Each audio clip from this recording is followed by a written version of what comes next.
Hi there, everybody. This is going to be the first part of our lecture, and it's going to be more of the hands-on version where we're going to really dive into the specific ultrasound that the surgical trauma ICU has equipped with.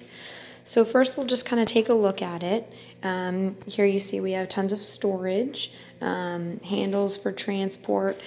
Just make sure that you transport it here with the screen facing down to keep it protected. And so we'll go ahead and flip it up.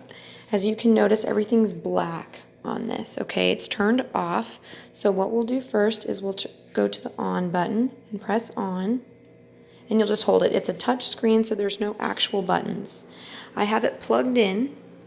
Okay, it does have a battery, as you can see right here in the top corner, but for best practice to make sure that it doesn't shut down on you, I would keep it plugged in while we're storing it, and then also while we're using it if we have the space. So here is what it looks like again. So we're going to go over the probes as it turns on. It takes a couple, maybe 30 seconds to a minute to turn on. So we have these different probes here. Here's our first one, and you see it's very small and it's flat, okay? And then you see that there's this little knob here on the side, and this knob will help us orient ourselves when we do actually put it on patients. So this probe is our linear probe, or this one is our linear probe. Again, so we have this marking here so we can very easily distinguish what we're looking at and where we're looking at when we put it on patients. And this one is very flat. Okay, so this one is our linear probe. It's long, linear. There's no curve to it. We do not have the phased array probe, which would look similar to this, but would bulge out, in like a half circle, and that's how you know that one's phased array. And again, this one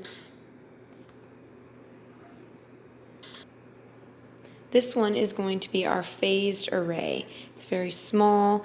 It can travel deep into tissues, and we'll be able to see further as compared to our linear probe, which really doesn't go quite as far into looking in the tissues.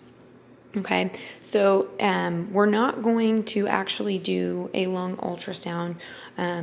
What we are going to do is going to kind of go through how to change different modes and to see maybe what they look like on the screen. Okay, so here is our setup, and let me try and get that glare off. So we have here transducer button. This transducer button is going to switch you from one probe to another. Okay, so you can have up to 3 probes connected. Okay, you can have, your phased array, your convex or curvilinear, and your regular linear.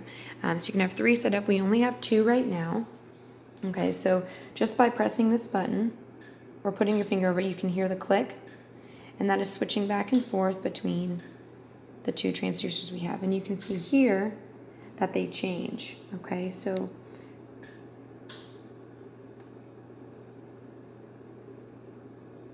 we see we have different options for the different transducers, okay? Down here on this screen, you can measure. We won't focus on that. You can also freeze the screen. This will help you look at different organs or tissues or other adventitious findings that you have. So by freezing the screen, we'll only freeze the screen. It does not have a save option on here at the moment. We can also change modes here in the center. So here we have 2D, and that's going to be your basic B mode. That's going to be the one we're going to use all of the time. And so you can hit 2D. If you want to move into M mode, we'll go over this later, but M mode is more for motion. It's more frequently used in conjunction with a B mode. So you'll have both going at the same time. And then you have your color mode, and again, we won't be using that, but that assists with the Doppler mode and helping distinguish arterial between venous flow and other things like that. Here is where you can zoom and toggle on your interface, and so that's pretty much the rundown of our interface as we have it right now. So we're going to go ahead and tilt the screen up. And we'll look up here, and for our models here, we haven't put in any patient data, okay? We see that we have 2D, so it's in B mode, okay? We are in the UVA health system in the surgical trauma burn ICU, and we have a continuous, it's very hard to see because it's black, but this is our line of vision, okay? So as I change the transducer mode, so all I'm doing is changing transducer modes, we can see it changes, okay? So that is going to be your linear mode right here. So again, it's very linear, right? So that's going to help you see that. And the depth is very small. The linear probe doesn't get very deep, okay? And so now when I switch it back to the phased array, very pinpoint coming out to here, coming out to here. If we did have it on a patient, we would be able to see more information here. And I will show you that in a second when I put it on my arm, so you can see the difference between the visuals of a linear and a phased array probe. So this is the linear probe, and this is the images that you get with a linear probe. This is just my arm, and you can see it honestly doesn't go very deep, but it's a very big image, okay? When we switch, if we were to put, so we're still in B mode, but if we were to add M mode to it, this is what the image would look like. Let's see. So here's M mode, here's what we were seeing before, and then here's a continuous track of the movement that's going on underneath the skin. So we can switch it, so we'll switch transducers, and we'll go from the linear probe to the phased probe, and you can see that it's much harder to, you can see much more, but it's much harder to see certain structures and get a good visual of what we're seeing. I have to press quite a bit harder in order to get visual down to the bottom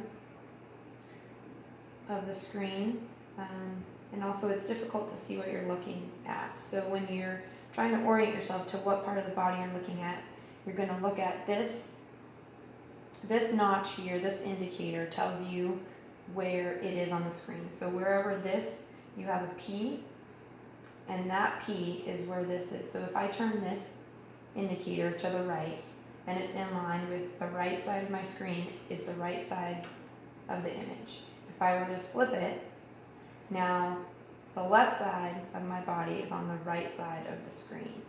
And so that's how those indicators work, and those indicators are the same for each probe. So this probe, here's the indicator. So that means that we're looking from anterior to posterior. So this is closest to my skin. This is going to be the deepest into my tissues. And if we wanted to measure or to see a middle line, this line will come up. If we hit the measure button, and this middle line corresponds with this middle dot and line here.